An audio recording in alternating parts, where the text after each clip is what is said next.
Welcome to the Organizational Transformation Kung Fu Podcast with your hosts, Sandi and Jennifer Long.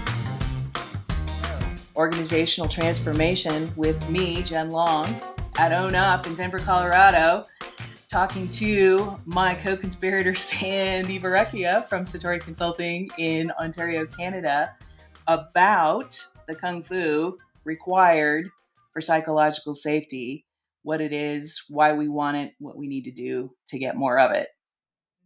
Hey, Sandi. Hey, Jen. Nice to talk to you about psychological safety. It's a big topic these days, right? Everybody's, since the pandemic, it seems to have been one of these words that's risen to the top. And organizations are using it, talking a lot about it in terms of how do we ensure that there's psychological safety in our organizations? And I think we want to sort of tie it into how do you have a culture of accountability and have psychological safety? Because in some veins, you may say they may feel a bit incongruent, right? Because, well, how can you hold somebody accountable but still have a safe environment in which we're allowing people to express their views and things like that? Now, I think one of the things that you'd say is that accountability is not about, that it's not about the stick. It's not about having harsh conversations. And I think that's the first mental change that people have to think about. How are we looking at accountability? Right? The word. Right. So the fact that we as a culture here in North America tend to conflate, right, accountability with punishment and consequences. By its very nature, the fact that we conflate that makes it feel psychologically unsafe, right? Because I'm about to get in trouble. I'm about to get some kind of consequence because I did something, said something, whatever, performed in a way that someone or somewhere some person didn't like, want, or need. So being able to redefine accountability as an act of clarity and to look at it as a through the different lens, because if you can shift the mindset and get off of the fact that it's punishment, because it's not. Consequences are the opposite, are the flip side of the coin for accountability, and consequences are fundamentally different than accountability. And the fact that we keep calling them the same thing is the first problem. And that in and of itself is responsible for the lack of psychological safety. Right. And so I would suggest then, because most organizations along the path have treated accountability as a negative, that you probably can't have. In that vein, you can't have psychological safety. Right. Because it's a threat. It's just a perceived threat out of the gate. And removing the threat of that is the first battle to open the door. But when people define it, and it was an interesting thing. I did a presentation at ATD, I don't know, in May, a month or so ago. And we did a word cloud. And I said to them, when you define accountability for yourself, your personal definition, what is a word that you would use to define accountability? And everybody's like, ownership, responsibility, right? All the things we think about when we're like, oh, people need to be held accountable because they need to be responsible and take ownership for what they're doing. Yes. And then I said, okay, what is, when you think about your organization and how they define accountability, what is a word that would then define it for your organization? And the biggest words that came up there were things like results, right? Performance, outcomes. And I thought that in and of itself is part of the issue, is that we think about it when we think about ourselves, right? But we think about it a different way when we think about it organizationally. And so the fact that the organization it's all about results and outcomes. And so when they don't get the results and outcomes, which is why they look for accountability. Yeah. And so that's where we're like, let's redefine this organizationally, because if you don't do that, you're not going to get to psychological safety. And organizational psychological safety in teams, in work groups, all that kind of stuff. And just from a sense of the one-to-one relationship between managers and employees, where I don't have a perceived threat when someone says to me, "Hey, have you got a minute? I want to talk to you about how that meeting went." Right. Because that's all it takes. Yeah, for sure. So redefining accountability as acts of clarity, right? And conversations is sort of that first step in all of this. But it doesn't necessarily lead to psychological safety. It should, but it's maybe not as linear as that. So within organizations, there are things that you need to shift and able to enable psychological safety. We need people to be able to like, how do you create that air of psychological safety so that people do feel that they can. Well, let's define what psychological safety is, right? So as we're talking about it, right, and this is that feeling safe to take risks, feeling safe to speak up, to express yourself without the fear of a negative consequence, right? To be able to fully participate without a sense of any kind of retribution or pushback that's negative. And that's kind of the essence, right? No, without retaliation, without judgment. We talked about judgment relative to DEI, right? If you're in a place of judging others, you're also in a place of creating a lack of psychological safety. Yeah. And that takes some self-awareness, because sometimes I don't think people really realize they're judging, and they're mistaking a leadership decision they're mistaking judgment for a leadership decision, I should say. Yeah. Do you know what I'm saying? Oh, absolutely. It's so, when we start thinking about this, many of us have been leaders for a long time, and we were sort of taught to lead a certain way. And now we're suggesting that we need to lead differently than perhaps we had in the past. So, redefine what, creating that space for psychological safety. Because I think right now I think employers of choice, have created those environments where people feel safe, where they want to come to work, they want to contribute, they want to push the envelope a little bit by saying, "Hey, I don't agree, and this is why, and maybe we should try something different." Right? And those are the organizations that are excelling. Exactly. And I think, people mistake that, if I got to have all the psychological safety, I can't say the things I need to say. And absolutely not. Psychological safety is there because you have diverse perspectives and you need to get them out. You need everybody to participate. Yeah. But much as we talked about sort of in our last podcast around that whole judgment, if people are sitting either in their own judgment or in their own personal biases around things, such as listening to people push back, and maybe they feel that their leadership is being is sort of under the microscope when people are allowed to speak up and things like that. And so creating that is not as easy as it just sort of sounds. We have to have psychological safety. It's a bit of a no-brainer to want it, but many organizations don't have it.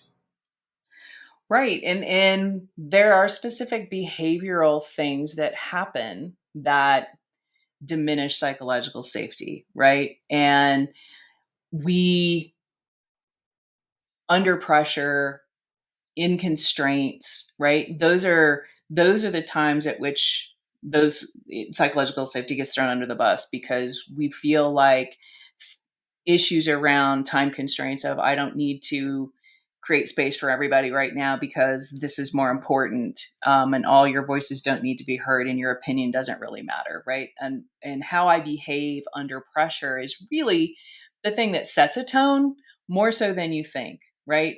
That and the interesting thing is when psychological safety is very much behaviors that quash it are very much tied to conflict behaviors. So when we're in any kind of conflict, a diverse opinion, what's more important, whatever that, how we're going to make a decision, if we're perceiving conflict, how we're handling that, and the behavior that we're drawn into in that moment, especially as leaders, are the things that are going to determine whether or not you can maintain any psychological safety. Because if your conflict behaviors are crappy and you overpower people, or you argue with people, or you Body language. dismiss people's opinions, or get dismissive, whatever that is, those are the things that kill it. And you don't even realize you're doing it. Right. And so again, being in leadership roles, having strong emotional intelligence becomes important, right? We need to be able to self-reflect on, how did you react in that particular scenario? What was the fight or flight, that you actually put into play? So taking time to reflect on things is critically important when you're starting to think about what does psychological safety mean in your organization, and how do you create space as a leader for it? Are you mirroring the right behaviors so that people will mirror it back? Well, right. And you as a leader are either seeding it or killing it based on your own behaviors under pressure. First and foremost. Yes. So one of the things that we were talking about sort of before we started this podcast was a book that you had just read called The Culture Code. Yes. I am busy doing cultural transformation work. And so I was reading a book called The Culture Code, and we have video. The Culture Code by Daniel Coyle. And this is an interesting piece of work because it really looks at culture in a way, and these kind of right, when we talk about culture, it's your behaviors, and how are your behaviors impacting. And we talked a little bit about DEI and the whole idea that your culture around it is very much around your behaviors and your systems, right? And what are you doing relative to your systems? So this book talks about something called belonging cues, which I thought was an interesting understanding about how we engage with each other in terms of belonging, right? And psychological safety has a lot to do with belonging. And so he's got 3 key skills in the book that he's going through here. And the first one is skill number 1 is building safety, exploring how signals of connection generate bonds of belonging and identity. And I thought, wow, right there, it's right there is your brain, right? Your brain all day, every day is in the mode of, am I safe and do I belong? And those are 2 fundamental questions you ask every time you enter the room, engage in a conversation, start a meeting, right? Walk down the street, go to the grocery, all of it. It's all the time, every day. And understanding that the work in here is he talks about that we have something that's very much physiological that we do that indicates whether we belong, right? And it's kind of this energy, and I don't want to give away the whole thing because I think people should read this book, but belonging cues are behaviors that create safe connection in groups. They include, among others, proximity, right? So how is that working for remote culture, right? Proximity, eye contact, not turning those cameras on, right? Energy, mimicry, turn taking, attention, body language, vocal pitch, consistency of emphasis, and whether everyone talks to everyone else in a group. Like any language, belonging cues can't be reduced to an isolated moment, but rather consist of a steady pulse of interactions within a social relationship. So that safety, right? It's not just one thing you do in a meeting. It's a consistent pulsing, right? Of, do I belong? And is there an indication that it's safe, right? Can I see you? What is your physiology? Are we close in proximity? I mean, there's a lot there that we're not conscious of at all that will tell us. And as you read the book, you find he gives great examples and stories of experiments that, I mean, MIT has been studying human behavior for a long time, where they put one guy in a group who gives all the wrong cues of not belonging, and how it actually destroys the dynamic of the group. one person, unless you've got someone else in there to counterbalance it with all these belonging cues, right? to hold the group together, which, And when I think about this, what comes to mind, and we've sort of talked about this in the past, but is if you put a group of kindergartners in a room, like those belonging cues are natural to them, right?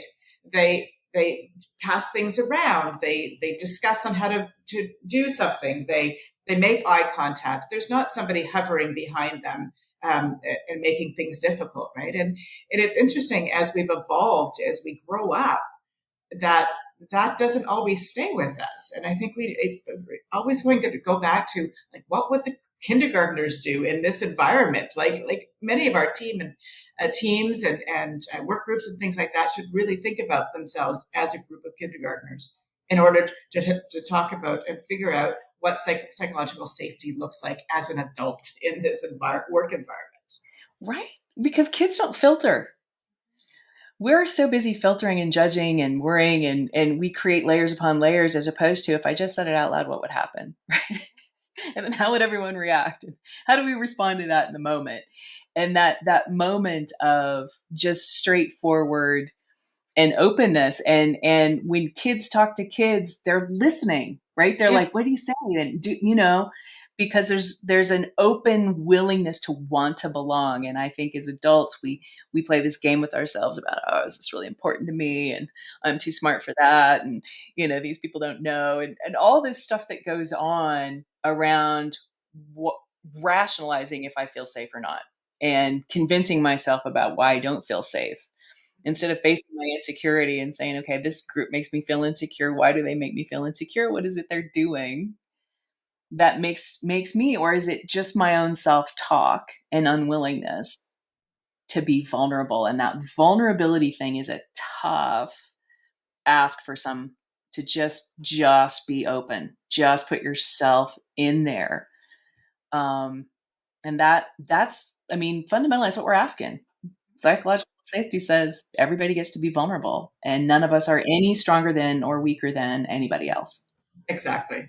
But you have to be able to create that vulnerability. And the thing I keep thinking about, and back in what election was when Trump was elected, and the unpsychological safe space that he created when they did that debate, when he walked behind Hillary, and sort of did everything to make her feel unsettled and unsafe. And so you think about the things that you want to do. The opposite, obviously, of that would have been, but that just keeps popping into my head of watching him sort of, because he got big, right? Remember, he got big in his stature and like but he's like a consummate bully, right? He is the consummate bully. And when you go into bully, and maybe you don't think of it as bullying, you think of it as negotiating, or you think of it as, I need to put my agenda on the table, and I'm committed to my perspective. But in those rationales of, I'm committed to my perspective, do you create space to understand? Do you create space, or do you just look for, I listen to respond, I don't listen to hear? And it really, the communication skills of kindergartners are actually looking to connect. And I think that's a fundamental difference. As we get older, we're more judicious about our willingness to connect and who we're connecting to.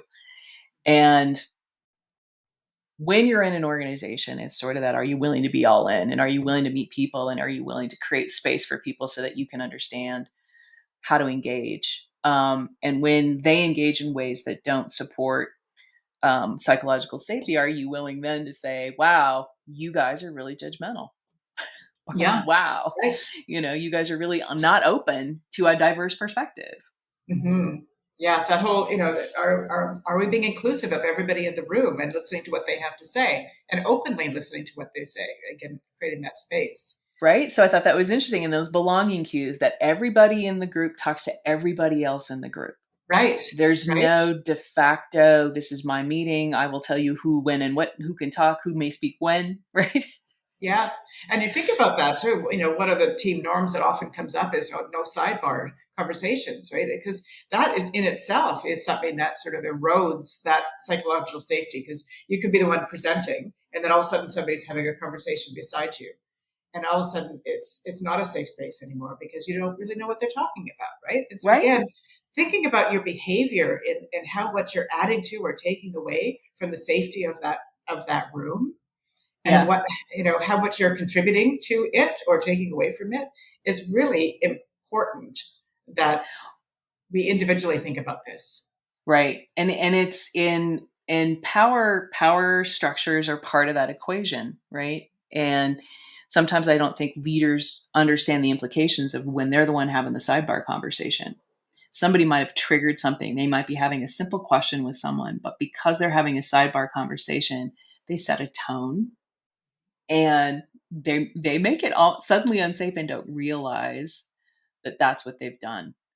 And it's a unfortunate dynamic, but when you're in a group, right, to really be able to hold space in a team way, as opposed to that's when we did a podcast on meetings not too long ago, but that whole meeting dynamic of what you allow to happen in your meetings or what kind of meeting temperature that you consistently set of where do you allow sidebar conversations? Do you tolerate uh, certain behaviors within the context of how people speak, when they speak, how long they can speak, what they can speak to, right?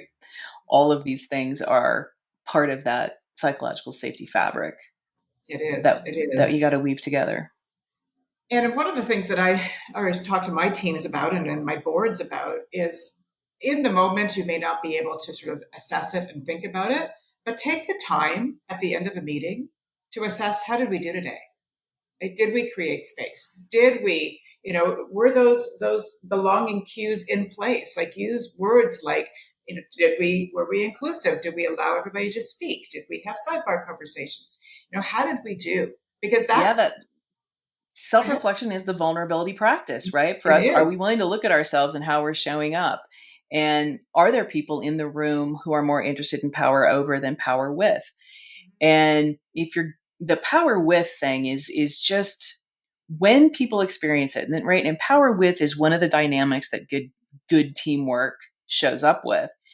And right, not none, and granted, not everything is a team environment, but so many of our decisions and so much of our work we do with others. And so even though we're talking team, it's when you're in a group, what is your group functionality? And that power with is what draws people to like to be in the role, in the job, with the company, right?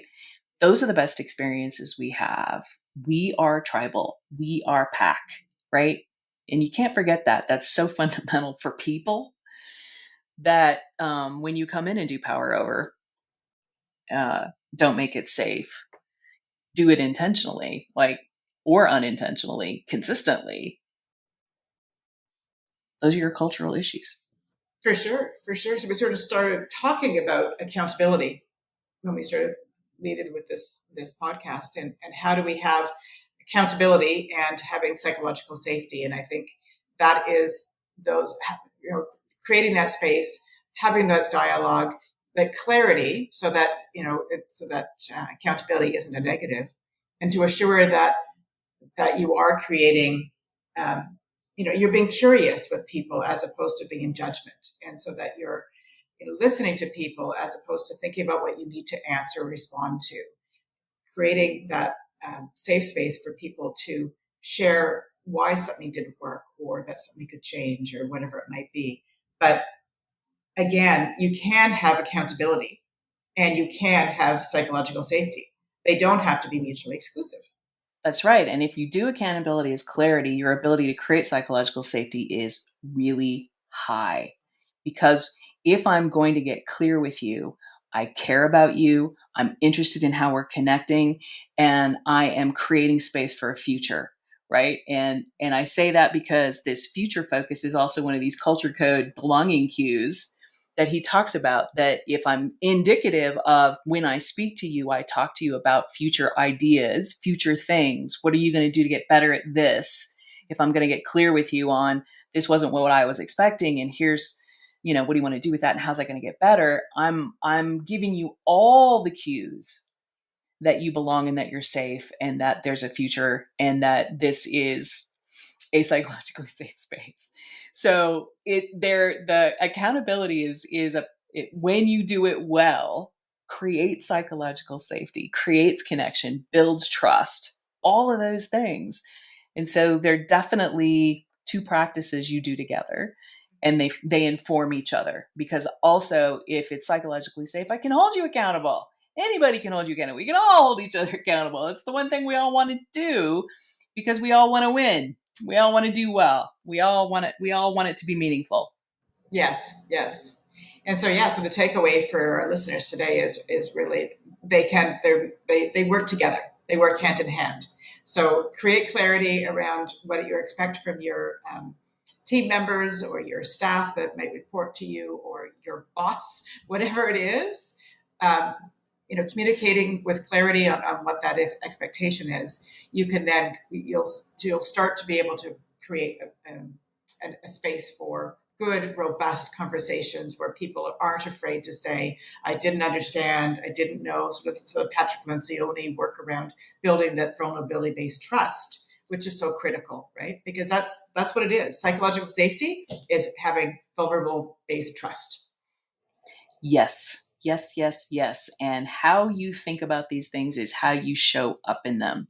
So be aware of if you're conflating, be aware of your conflict behaviors, be aware, because how you think about them is how you show up, and those are the behaviors you get drawn to. And if it's you've got 100% control over showing up different.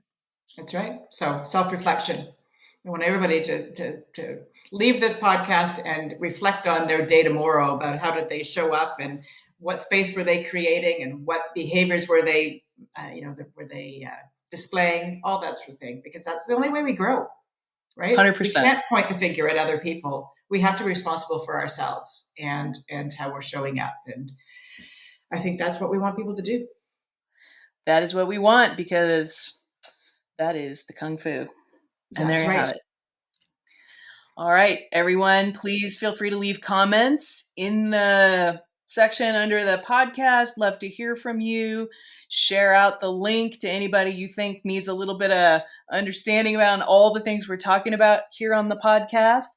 And we will talk to you soon. Thanks again for taking the time and downloading, and see you on the next one. All right. And if you have any suggestions on what you'd like us to chat about, please give us that as well. Absolutely. Ideas. We need more ideas. Awesome. Well, thanks, Jen. Maybe. Thank you so much for listening. You can check out Sandy's website at satoriconsultinginc.ca. That's SATORI consultinginc.ca. And visit Jen's website at own-up.com. Thanks again, and we'll see you next time.